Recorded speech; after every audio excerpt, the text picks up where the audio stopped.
Hi there, my name is Kat. Some of you might recognise me from the customer service desk of the Limerick branch of O'Mahony's bookstore. So as you all know, because of lockdown, the shop itself has been closed to the public for about a month now. And we miss each other, we miss you guys, we miss chatting about books. So a few of us got together one evening to have a Zoom chat all about books, what we've been reading during lockdown and what we've been up to. And we're going to share it with you guys out there. So we're hoping that maybe you might let us know what you've been up to. The website has been open. We've been getting tons of orders, and thanks a million for your support.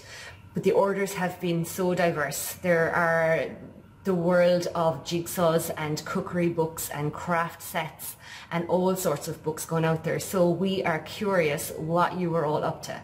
So you might share that with us if you like. Send it into our Facebook, send it to our Instagram. We've 2 accounts, one for the main shop and one for the kids department. Send it into our Twitter, or you can email it to us. So you could email it to customerservice@omahonys.ie, where I'll get it, or you can send it to reception@omahonys.ie, where Lisa will get it. So whatever you'd like to do, we can't wait to see what you're up to and how you're doing. And we can't wait to welcome you back in through those doors once those restrictions lift. So stay safe, stay at home as much as you can, keep washing those hands and keep social distancing, and hopefully one day soon we'll all see each other again face to face. You see it, Grania. Grania, Brian, Lisa and Maureen from Tralee. Because Maureen, that's your full name, Maureen from Tralee. Oh yeah, Maureen. Into our actual chatting about books. I know, when I just realised I left my book in the kitchen. I don't have any of them. They're all upstairs. Is it still this one, Katrina? Yes! What page are you on? Come here. I'm telling you, I'm not very far in. I actually put it down for a bit and did loads of other books instead, and then audiobooked a bit as well. But I feel like I'm nearly finished, even though I still have like nearly 200 pages left. yeah, there's a lot in it. There is a lot I'll go up rapid in and it. Like, yeah. Is it a standalone book, Fiona? Pardon? Fiona, is it a standalone or is it part of a series? No, it's standalone, but it's massive. Like, it's absolutely, how many? Yeah, it's like 930 something pages. So, yeah. Oh. And what number is it? Paperback. It is, God, I can't even say, Nino Hartisavili. It's, it was on the list for, what list was it on, Katrina? Was it the Booker? Long listed for the Booker, I think. Yeah. So it is very interesting. Started reading it before I knew that, because if I probably wouldn't have picked it up otherwise. Yeah, because I normally don't read Bookers because I'm like, oh, there's too much in them. And like, I do like it, but I think for me, because I had read A Gentleman in Moscow before I went on to this, I'm finding like it's a lot of Russian history to take in one go with the 2 books together, like, so. Yeah. But I do like it. Really good, though. Yeah, I loved it. Yeah. Love that one. So. Yeah. But I would never pick up a historical book, but it's not shoving it in your face either, but it is making it's not, but it's, yeah, you know, which is unusual for me and a book. Is this that like room that you girls had? Oh yeah. Look where my bookmark is. So near the end. So near. I can't believe that you guys are able to focus on something like that. Like Brian, you're going to be so proud of me. I've read 5 Agatha Christie's. It is all I can focus on. I can't focus on anything else, and I'm finding something so soothing. It's so mad, like it's such wholesome murder. Like, like run, TJ, run! and Poirot's gonna figure it out, and you know he's gonna figure it out, and everything's gonna end up okay, and that's just. And he's gonna do it in a fantastic manner where he lays everything out. It's just all my brain can handle right now. Like I just finished Death on the Nile. So good. Yeah. So I've done The Clocks. Meghan Markle. A murder is announced. Murder on the Orient Express, and then there were none, and I've just finished Death on the Nile. And I mean, I had such ambition. I took home Wolf Hall and the other 2 Hilary Mantels, and I got like 100. Grania. I've audiobooked the 3 of them. I'm nearly finished. I love them. Yeah, obsessed with them. Yeah, Okay. yeah, definitely Mine- get stuck into them because they are amazing. They're so interesting. Like, yeah, I mean, it wasn't that I wasn't enjoying it, but I was getting like 2 pages in, and then my phone would ping, and it was yeah. China's cooking I'm this, telling you, and 1 a.m. to 5 a.m. Best time to read. No one's contacting you. no. Maybe the audio for those books, maybe the audio is better. You know what I mean? I don't know. Instead of- Like, I think if I didn't have the kids needing my attention nonstop, I would probably have picked them up to read them so that I could absorb it a little bit more. But I just love how you get the insight from Cromwell's kind of side, and how just like the deviousness and the planning, and you know how they just use everybody in their own little way to get to where they want to be and everything. You know, it's Okay. just it's brilliant. Yeah. I read Sally Rooney's ones just before lockdown, and the next one, Normal People. I read that one too. Yeah. I actually, you couldn't say you liked them because they're so intense. She does a lot of inner monologue. If it was a film, it would be like a film noir sort of thing. Yeah. It's, It's like Dawson's Creek. Yeah, Teenage- well, just really like loads of inner thoughts. So, but she's really good though. I think she's really good at dealing with different kind of problems that people have. You know, where people are overthinking things sometimes and stuff. Yeah. Oh, Yeah. None of us know what that's like at all. But she's good, all right. I haven't watched the series on TV now. I don't know what way. I'd say it would be very hard to make a good series out of it. Apparently So- it's amazing. Yeah, it's Apparently gotten good reviews. Okay. Yeah. supposed to have like nearly better than the book because 12 episodes or something. I know, lads. Lion wasn't agreeing with it. That sounds like an endorsement to me.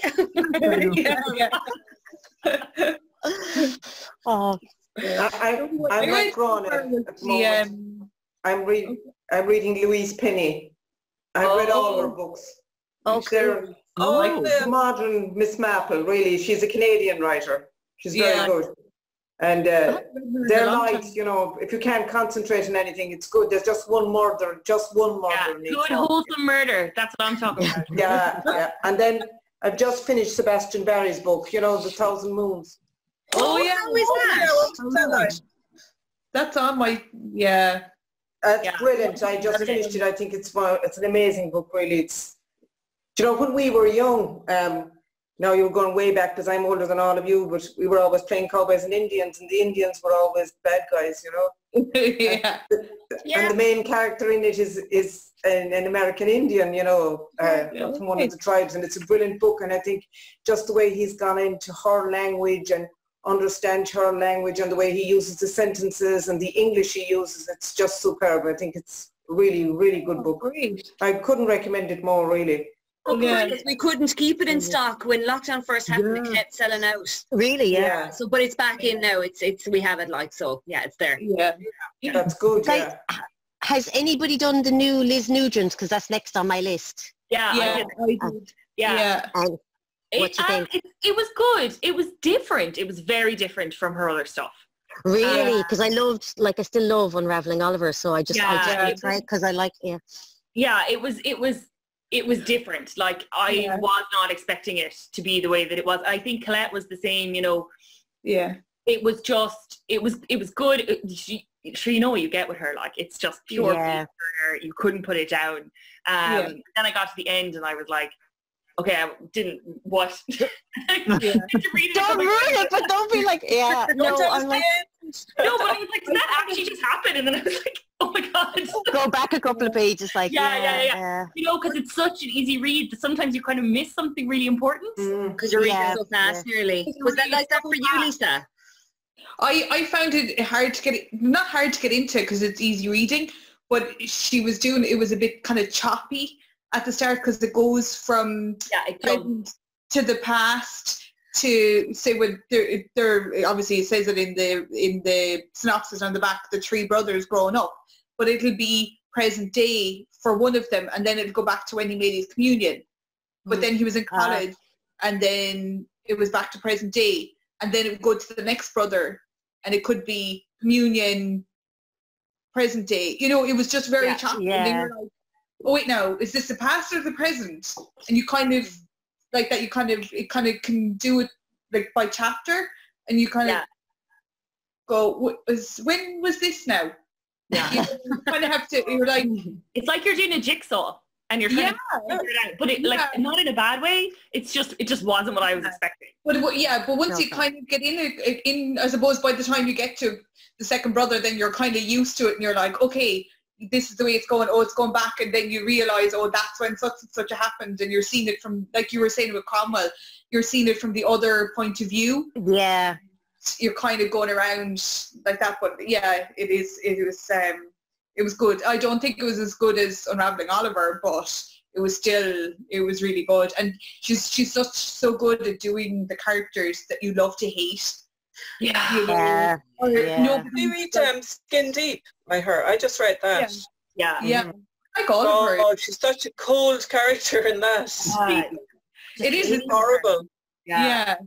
And then they do something redeeming, and you're just like, okay, they're not 100% bad. They're like 85% bad. You know, it's like, oh, yeah. So yes, she's good at doing those characters. You know, it's kind of a little bit, you know. Lads, I read Station 11. Station 11. Which is about it. Yeah, by what's her name? Emily Saint something. Oh, the St. Mandel something. Yeah, it's about a plague, like a pandemic. Yeah, it's brilliant. But you have to be in the frame of mind for it, like. Yeah. If you're anyway nervy, then I wouldn't. But I got an advance copy of Donal Ryan's new book, Strange Flowers. It's coming out in August. Oh, yeah. Oh my God. Good. Oh my God. I mean, not only is it's like nothing he's ever written before. It's really multi-generational. It deals with race. It's so good. But I literally read it, and then I was like, I'm going to bed for a week. My emotions, I can't take this. And then I was like, give me my Agatha Christie's back. It's brilliant. Like, it's brilliant. But sure, it's not out till August, but but I wouldn't, it's not like a comfort read. Not a comfort read. No more than any of the rest of his stuff, like, you know. Yeah, no, definitely. Hold on to that, because I'll read it when you're done. Back to normal, like. Yeah. Oh, and I finished The Switch that you had given me, Katrina. I have it here. You had that was my, like, nice, not have to think about anything. Yeah. I love the characters, loved the granny in it, like, she was amazing. Yeah, she does characters really well, actually. Yeah, really good characters, like, loved it. Did you read The Flatshare as well? The Switch. I done The Flatshare before. Beth O'Leary. You know, did we give you The Flatshare, Helen? No, I don't think so. Okay, no, they're really good. I must root out The Flatshare and find it for you. Yeah. All right, so it's kind of a nice sort of a read. She's a nice, easy read, but her characters are really good. They're really interesting. Okay. You kind of get something yourself out of them, like, you know, it's kind of, you know, like she's really good at dealing with emotions and dealing with kind of problems and, you know, how people react differently to situations and stuff. Like, it's really good. Yeah. And she has two opposite lead characters that it goes between the two. So The Flatshare is a guy and a girl, and then in The Switch it's a girl and her grandmother. So it's really good the way it goes between both stories and how they kind of flick kind of between. Like they both want to change in their lives, like, and they just kind of, so they swap lives for a while, but they both get something really good out of it, like, so Yeah, I really enjoyed it. I enjoyed it. It was a good switch off, kind of take your mind out of everything else that's going on, kind of a read, like. And for something that's such an easy read, there's always enough going on that you're reading on, and the story will grab you to keep going, kind of the thing. That's what I liked. What are you reading, Brian? I was just going to ask the same question. I've since you gave me Seasons of War, I went back and I started reading them again. And now I'm on The Last Stand of Dead Men. So you know I'm going to feel like you know what's going to happen in like a day or two when I finish that. What number is that one, Brian, that you're on? That is 7. 7. Oh, right, okay. Or no, it's 8. Last Stand of Dead Men is 8, I think. Yeah, no, I'm on number 8 now. So I also read Seven. I have that. I haven't read it yet. Come here. I love everything she does. Love everything she does. Yeah. Tied into seduction, sex, lies, and stardom in Howard Hughes' Hollywood. Wow. And that's kind of like a life story. And it's got it talks about people like Jean Harlow, Olivia de Havilland, Katharine Hepburn, Lana Turner. So kind of goes and then I started watching Hollywood as well on Netflix, and it's all tying in together. Oh wow! Very good. Yeah. I have a theme to this. You're doing it right, Brian. But also, I got my book from the shop, which is too serious that I haven't started reading. What one is that one? This is The Faceless Old Woman Who Secretly Lives in Your Home. Oh, okay. Yeah, it's based off a podcast I listen to. It's very weird. Yeah. That sounds like a Brian kind of read, right? Yeah. That's not the book about the podcast you gave me to read. It's the same podcast. Yeah, it's the same creators, but it's a different podcast. Oh, right, okay. And that is dead, which was not Wholesome Murder. So I got Isabel Allende, House of Spirits. Oh, yeah. Yeah. Have you read that one? It's an old one. I've either seen the movie or I've read it, I think, before, but it seems good so far. Yeah. So I was looking at the top shelf. I knew I just moved one of her books. I was like, that's not that one. It's City of Beasts that's up there. I read her years and years. I read her she had a new book out this year, and it was brilliant. Yeah. Was it? Yeah. I can't remember the name of it. I can't remember what it was called, and it had this beautiful silver cover. I'm like, customer. It's got a silver cover, but it was, it was beautiful. I can't remember what it was called. I have to look it up. I love her book, like the marketing for her books. The size of them can be different, and the covers, they're just all amazing. I think that was why I bought that one, because the book is only about this size, but it's hardback. Yeah. It's like tiny. Oh, nice. Beautiful. Her books usually look really good. They actually, you'd be attracted to the cover of them. Yeah. Brian, are you running out of graphic novels, comics? Oh, not at all. Never going to happen. Oh my God. These are the ones I'm still reading. The Hunting Party was one of the few ones that I couldn't predict till the end who it was going to be. Oh yeah? Yeah. That was new one, and I couldn't get through it. I found it was a bit slow. Really? Yeah. I've seen really mixed reviews on it. It's one of those Marmite books that people love it or hate it. Yeah. I want to read The Hunting Party though, because I want to kind of compare the two of them to see if I get through The Hunting Party. But I remember I read the first part of it, the first chapters when it first came out, and I remember thinking, I was like, okay, I like the setup of this. So I read the John Connolly, the Charlie Parker, the next one, The Unquiet. I just really like him. I think he's just always good. Yeah. He's always kind of supernatural. Yeah. But like once you get over the first gruesome murder, he's always really good. The list of the murders puts me back into being, I go, why am I reading another one of big? But he's so good. He's just really good at play. He's got such a heart in the book, his character. Yeah. He's so I always actually enjoy him. Yeah. There are tons of them, aren't there? Like, how many are in that series? There must be 18 or 19, is there? There is easily 17 or 18, I think. Yeah. I'm only on number 6. If ever I don't know what to read, I just go, it's like what you're used to, really not, you're going to enjoy it. Yeah. So, Right. So I don't know if you can see, but my Lego bookshop is done. Oh, cool. Oh, class. Yeah, it's very cool. And then it comes with a townhouse for the staff to live in. So I haven't finished that yet. So here's the townhouse. I don't think it all fit in there, even when it's finished. And also, like, is this me or is this me? And could be you too, Katrina. Oh my God, yeah. Like, she's got glasses. Oh. You know what? It could equally be Brian. That's true, actually. These days. I was going to say, she got the hair flick and the cardigan. Love the cardigan. It was lovely to see you guys. Bye-bye. And we'll do this more. So that was fun, and it was lovely to see everybody again. So if you would like to share with us what you've been reading, all our contact information is there across the screen right now. So whatever method you find easiest, it will find us. So we look forward to hearing from you, and thanks for watching. See you all again soon.